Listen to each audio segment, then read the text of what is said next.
Hey everyone, today I'm going to discuss, and excuse my pronunciation, but I'm going to try Gloria Anzaldúa's Borderlands La Frontera, or we know in English speakers say it Gloria Anzaldúa's. I would love someone to correct me on that pronunciation because it's difficult for my Anglo ass. But before jumping into it, if you want to follow me, you can do that at Instagram. If you felt like seeing pictures of my cats, if you want to help me out, you can do that by obviously liking, sharing, subscribing. If you want to help monetarily, you know how to do that with the links as well. Obviously, no pressure. If you're listening to this in podcast form, you can find the YouTube version on YouTube, where I also do videos sometimes, and then vice versa. I don't have any ads on in podcast form because you can't skip those, or you can't get an ad block for those, where I just assume most people have ad block. And yeah, so I don't want to waste any more of your time discussing that. Let's jump into it. Now, I want to say as a preface that obviously I'm coming at this text with very little, if not any, knowledge about Chicana or Latina culture or identity. And so I really want to put that up front, that I'm coming at this with the most limited possible understanding.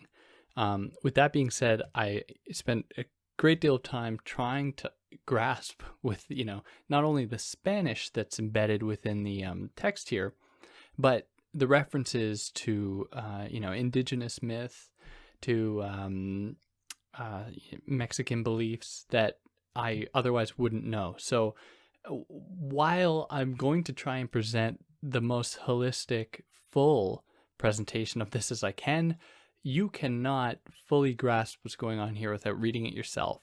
So you must do that because there's poetry baked into this, including, beautiful poetry in Spanish that even if you don't know the language, you can read it and you can still, assuming you know English, you can still, feel the beauty of the kind of rhythmic patterns and the rhymes that really, for me, stand out a lot. So obviously this starts with it, like any other book, with chapter 1, the homeland, Aztlan, which refers to the Southwest United States. So the Aztecas del Norte are the largest single tribe of indigenous people in the Americas southwest, in the American Southwest. That is the Aztlan. Sorry for my stumbling here, but I'm good. I'm on track now. So these people once occupied a land that is now recognized as two lands. That is, you have the Mexico and the United States. But the people who are the descendants of said indigenous people, exist on both. They exist both in northern Mexico, down into southern Mexico, into the southern United States. So they occupy both of these territories, and they occupy the borderlands between the two territories. And the U.S. and Mexico for Anzaldúa's stands in for a meeting place of the first and third world that is with a very clear dividing line, especially in how it has been propagated by Trump, to have a very stark divide between the imagined third world and the imagined first world. But this effort is almost for naught. In fact, it produced something of the opposite that it was meant to. So we had this border constructed, or this idea of a border. And as we probably know, a border is meant to divide. It is meant to dichotomize. It is meant to create a distinction, a very clear one at that. But it actually had the opposite effect. And it actually constituted a third space. That is a space that is indeterminate, a space that does not abide by the binary distinction that a border presupposes. The border culture for Anzaldúa's, I really hope I'm pronouncing that right. The border culture for Anzaldúa is in a constant state of transition. It is the meeting place of a plethora of different cultures. It is essentially for her occupied by the perverse, the queer, the troublesome, the mongrel, the mulatto, the half-breed, the half-dead, who are all viewed as per, the normative operational viewing institutions. They're regarded as abnormal. But this abnormality is kind of fragile. That is, in a lot of cases, this abnormality can be corrected if people simply identified with either the Mexican recognized national identity or the American one. Most often the American one, because that affords certain privileges. Obviously we can think of things like the model minority here, or tokenism, or anything like that. And with it comes obviously certain privileges, but also quite a few negative side effects that we'll get into a little bit as we go on here. Now, of course, the kind of distinction we see drawn between the United States and Mexico is extremely problematic, considering the fact that for many millennia, indigenous people occupied that land without such a distinction. Now, this isn't to say that there weren't indigenous nations that had some recognition about land, but in no way was it nearly as neatly demarcated as the mapped borders we see it. So then she gets into the kind of history of colonization here, describing the way that following Spanish invasion of the Americas, what we saw was the decimation of the indigenous people around that area, that is southern United States, North Mexico, Central America. We saw that population reduced from 25 million to about 1.5 million in just 50 years, which is a pretty significant decrease in the population. And of course, disease plays a significant role there, which people weren't necessarily aware of, I assume, even though while they may not have had knowledge about viruses, they were very aware of what was happening and didn't want to reduce its effects. But there is a bit of a lingering mystery here, and that is why 1.5 million people? Why did anyone survive? Well, Anzaldúa suggests that suggests that these are the people that mingled. These are the people that to some extent became hybrids of indigenous culture and Spanish culture, taking in some degree of immunity with that. And they were the first mestizos, so the people that are a kind of mix of both. They are a blend, or a mestiza in the case of women. So these were, and their offspring would then come to be the Chicanas, Mexican Americans, people that are these hybrids of two or more different cultures. Now, mingling was obviously occurring, but this mingling was tempered by the establishment of very clear splits between, colonizing Europeans and indigenous people. And obviously what came with that is a recognition of a superiority on the part of Europeans, at least educationally, or at least that belief, and religiously, that they then used to further subjugate the indigenous population.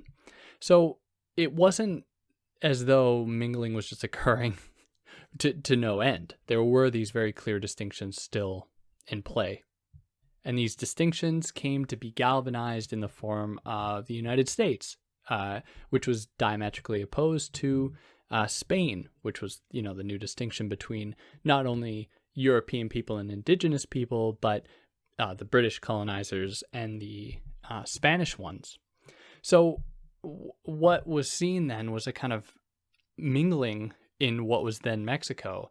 And then there was a kind of homogenization with slaves, of course, in the colonies in the United States. And of course, the Americans weren't satisfied with this, and they took over. For anyone who knows basic American history, they then took over Texas, Colorado, California, Arizona, all from New Mexico, all from, I guess, the Spanish descendants, the descendants of Spanish colonization, which meant that the border between the United States and Mexico got pushed down some 150, maybe a little bit more miles. Now, what happened was people had kind of a choice. Either people could go down with the border and then be still in Mexico, but they were in essentially an alien territory that was unfamiliar with them, even though it was still the same country. Like, if you need a way to imagine that, imagine someone from rural Texas suddenly having to live in Manhattan. Like, it would be a very unfamiliar scene to them, and one that they perhaps wouldn't be able to thrive in just because it is so different to them. So you had people that did that, and of course they were disenfranchised, which made them vulnerable to exploitation, or you had people that stayed who lost their land and had to then be exploited just to make a living to be able to survive. So there was no winning in this situation. So, of course, in Mexico, where America was beginning to, take advantage of cheap labor, they could then exploit the people there that had recently been kicked out of their homes because they had nothing else to do. Their families were in shambles, forcing people to go to work that maybe historically or previously hadn't been working, which obviously would create a ripple effect throughout history, causing certain disenfranchisement, intergenerational trauma, making it difficult for people to crawl out of that hole, that cycle of exploitation. So these American companies, these American capitalists would exploit these people. And to that, they would say, well, we can get paid more if we just did this 100 miles up or just in the southern United States. So why not go there? And of course, that was met with terrible hardships. Not only was it difficult to get into the United States with various people exploiting them to get in, like coyotes, making it exceptionally difficult to do it safely. But then once they arrived there, it was a matter of trying to survive in a country that hated them. So that chapter kind of sets the stage for the situation that Anzaldúa finds herself in, and that she wants to begin to think through in terms of her own Chicana identity, her own Mexican-American identity, one that she doesn't want to situate within either specifically. She locates herself firmly within this kind of interstitial, liminal space between the United States and Mexico. And that puts us here into chapter 2. And excuse my pronunciation. Movimientos de rebeldia y las culturas que traicionan, which roughly translates into movements of resistance and the cultures of betrayal. Traicionan is betrayal, and from that resembles the French, which is trahir, which is familiar. Anyways, so Anzaldúa recognizes that she lives on the border of freedom and control in her own life. So she has essentially removed her own sovereignty in an effort to kind of kill the fascist within her. Not that it was ever there, but to kill the commanding side of herself. Yet she still finds herself at the behest of these various controlling institutions, these various controlling cultures.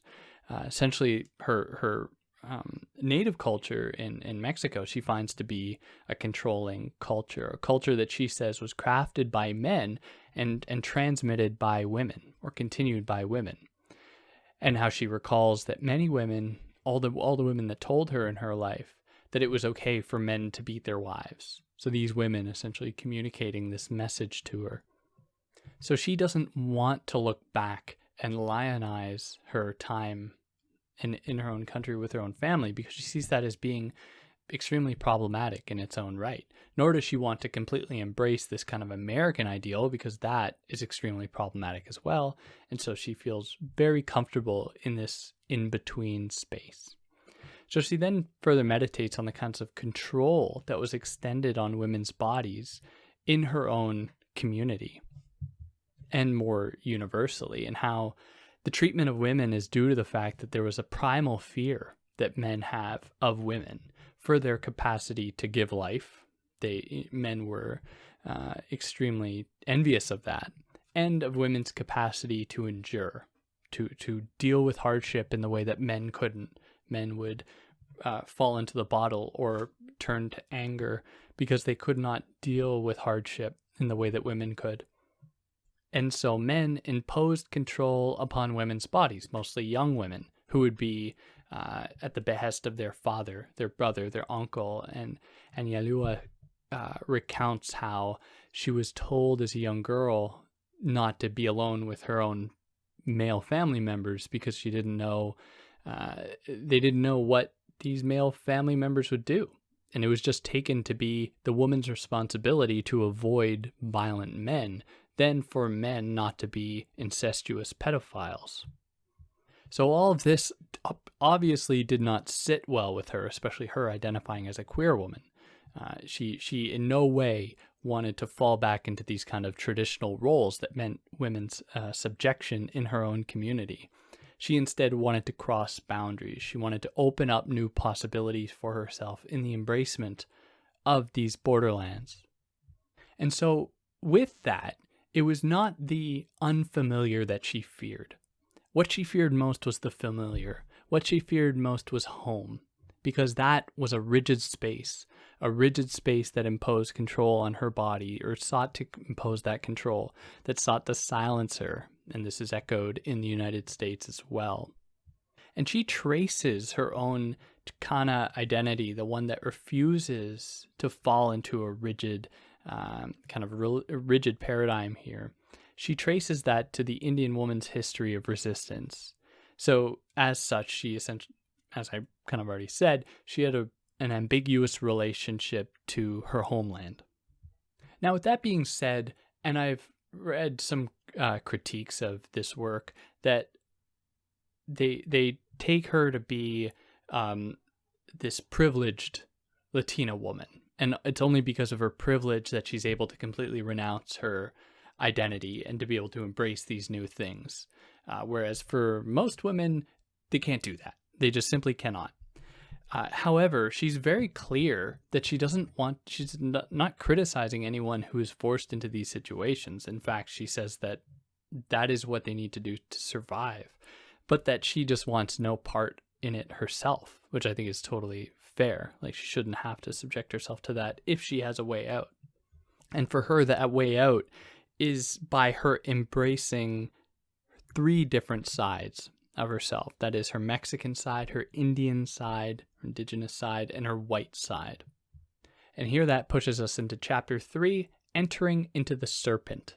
Now this is where it gets extremely difficult for me as someone who isn't familiar with this, the kind of mythos that inspires Anzaldúa's reading of the situation.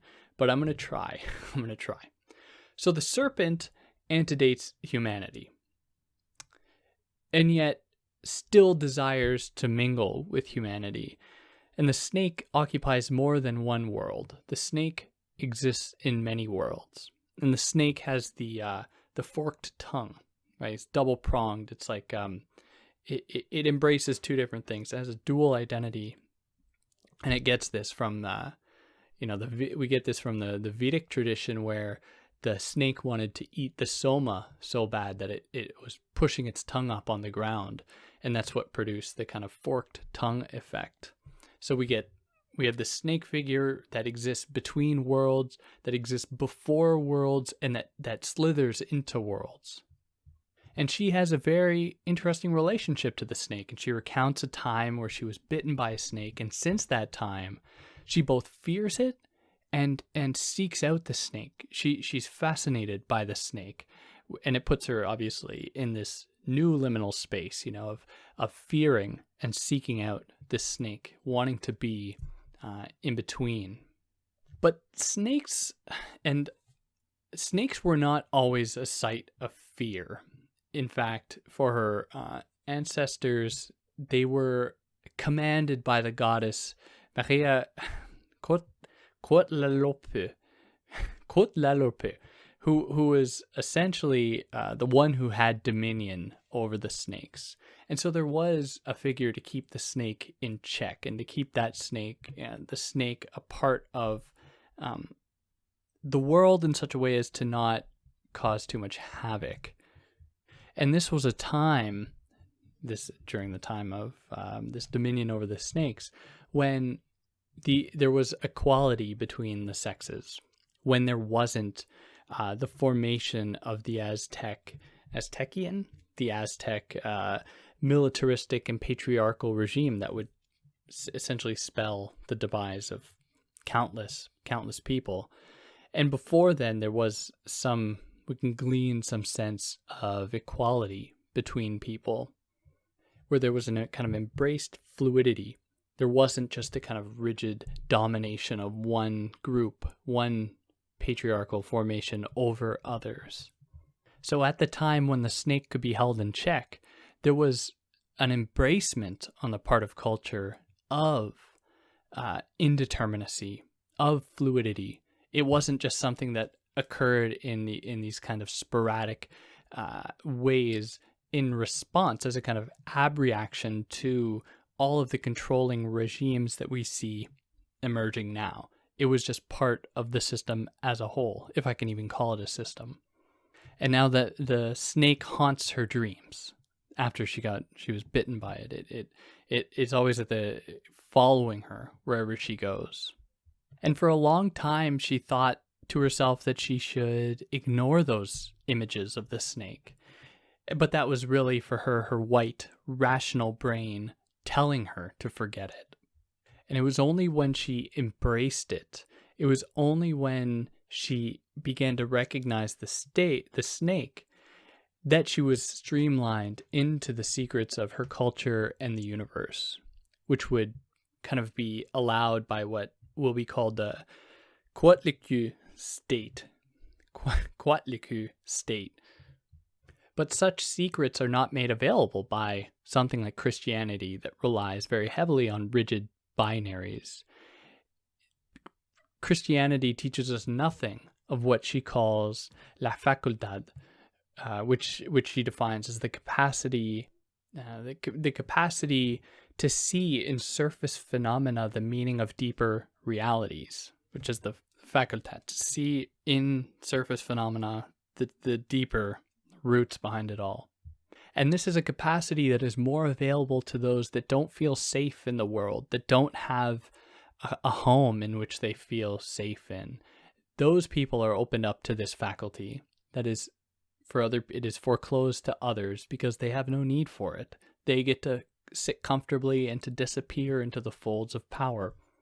So she says it this way: when we're up against the wall, when we have all sorts of oppressions coming at us, we are forced to develop this faculty so that we'll know when the next person is going to slap us or lock us away. And that puts us here into chapter 4, the Quatlicu state. So when Anyalua's father died, her mother covered the mirrors in the house. So perhaps her ancestry had told her, she took this from her ancestors, that mirrors were windows into the afterlife, into the spirit world, and she didn't want that connection. Because Mexican Indians made mirrors of volcanic glass known as obsidian, which would allow them to glimpse not only into the netherworld, but to glimpse into the very will of the gods, to almost know what the gods wanted before the gods did. But Anyalua's has a very interesting relationship to mirrors. She suggests that they are the site for the constitution of subjects and objects, where if you look at yourself in the mirror, you are a viewing subject. You are an autonomous being that chooses to see. But in the act of seeing yourself in the reflection, you are freezing yourself and you're opening yourself up to self-criticism. How many of us have to look in the mirror before we leave the house? We have to make sure that we are right, we are proper. And so what she says is that is a freezing of identity in that moment. You freeze yourself in the act of seeing yourself, which she extrapolates to understand the gaze of oppression more broadly. Like those oppressors look upon the oppressed and freeze them in their oppression. So the Quatlicu state is that state in which it is possible to wrest oneself away from that freezing gaze. It is essentially, in her words, the mountain, the earth mother, who conceived all celestial beings out of her cavernous womb. She is the symbol of the fusion of opposites. The Quatlicu state is that which completely disturbs the subject-object binary and explodes those categories, opening it up into a kind of soup of different possibilities. Now, specifically for her, she says that this state is brought about when she overwhelmingly refuses to know something about herself. When she's confronted with something about herself that she feels like she has to embrace, then she enters this state because she's refusing this kind of rigid truth. And this state emerges to essentially allow her entry into this truth. It allows Anzaldúa to forego her her I-ness, and to embrace instead herself. And interestingly enough, there's another story in the Rig Veda when, God, I can't remember which god. It's 3 gods.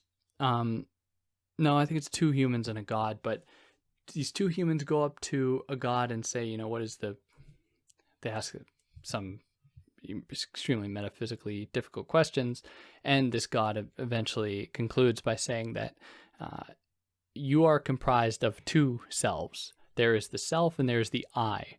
The self is what says I am. And so the task is for you to recognize what that self is. And we see that echoed here. And I don't mean to draw comparisons or equivalences between, Central American indigenous history or myth or belief and Indian, the Vedic tradition. But I just like the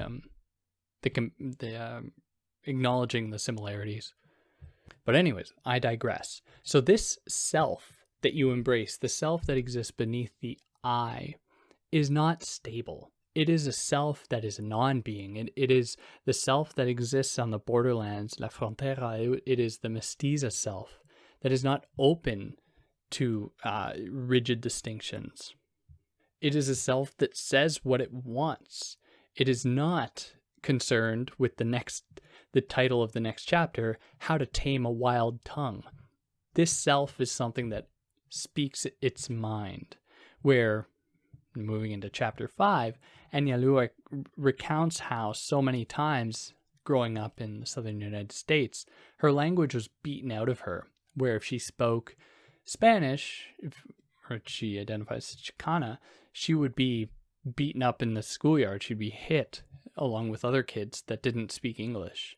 So beyond that, though, there were teachers that told her she couldn't speak it. If she was out in public and she spoke it, she would get glares, or she would get people telling her to speak American, the whole song and dance of racist United States identity that we hear so much about. But she's clear that she really embraces this Chicana Spanish. It isn't Latina Spanish, because it is for her, she really wants to emphasize this borderland language, this language that she outright embraces the idea of Spanglish, the introduction of various anglicism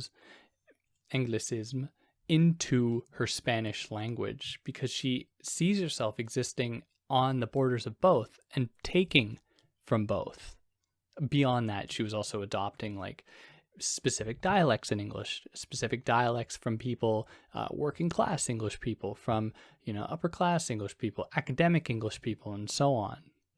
But in all that, she also recognized a kind of oppressive undertone within that specific culture, where you had Chicano people, essentially criticizing others for not being Chicano enough, or not having the right tongue, not speaking properly, which of course she wants no part of. So with every opportunity she could get, she would love to embrace her in Mexican heritage, even if it was within an American setting, like seeing Mexican films, Mexican-made films or music or anything like that. And that propels us here into chapter 6, Tlili Tlapali, the Path of the Red and Black Ink, where the movies she was watching, she loved to create and write stories. She loved essentially being creative. And it is in this side of her that she recognized the fundamental difference between Western art and her Mexican heritage art, where she saw that Western art are things that go in museums, and they're put behind lock and key, and there are people with machine guns guarding them. They're closed off from the people, whereas indigenous art is something that is kept in sacred places. Like she says, the home. The home is a sacred place. It's not this functional, instrumental place where you have to just recharge your batteries, just to go back to your 9 to 5 the next day. It is instead a place for communal activities, for communal settings, where art can be displayed for the community.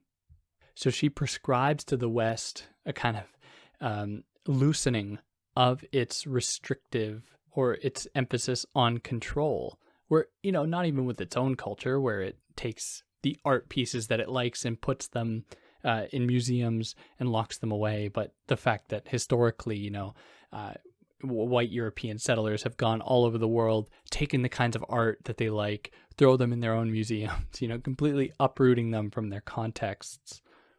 And in this kind of interaction where you have this engagement with other cultures by these white settler colonists, you don't see the kind of mestiza or mestizo identity forming that Anzaldúa embraces, because it is one of domination. It is one that does not engage with another culture in order to be changed.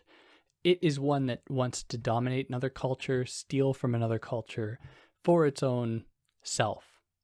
And what she is doing is completely different. She wants to be challenged. She wants to come to grips with something that is different from her so that she can be propelled into newness.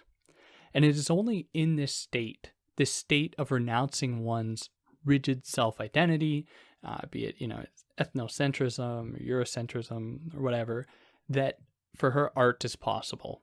Art can only happen when you're existing prepared to accommodate newness, because art is always new. If it's not new, it's not art.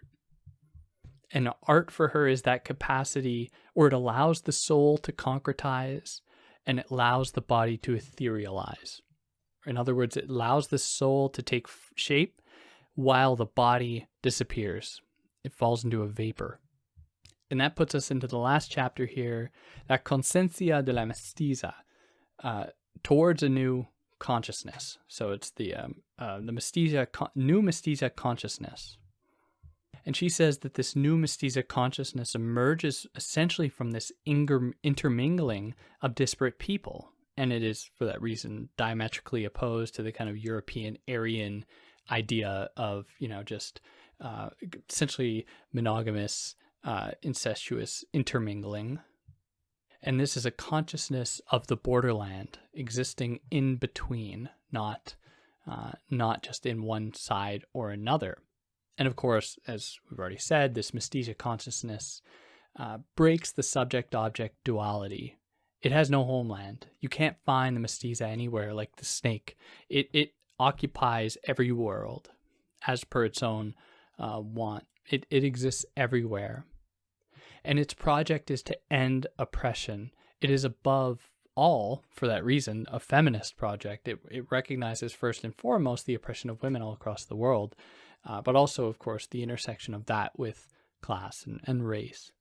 And so for that reason, she doesn't want to foreclose engagement with anyone. She wants to create a kind of frontline solidarity with other people, with other marginalized people on the world. That means working with white women, especially, because otherwise it wouldn't be an inclusive project. And we can obviously, more radical feminists would have some problems with this, undoubtedly, especially those like black feminists, because, white women are helpless a lot of the time. They can't just be worked with and then all the problems will be fixed. But anyways, that more or less covers it. And I just want to read the last line that is an excerpt from some kind of poem where it writes that, or it says, the land was Mexican once. It was Indian always and is, and will begin again. It will be again. And yeah, so, there are poems riddled throughout this text, and the last half of the book that I'm not even going to touch because I don't want to completely destroy the poetry with my poor reading skills. It's all very beautiful, and I really want to emphasize that the way to get through this text is to read it yourself, not what I'm doing here. I can't give you anything near what you can get from this. But I hope I was able to give you something, at least if you don't have the time to read this, that you were able to get something out of it.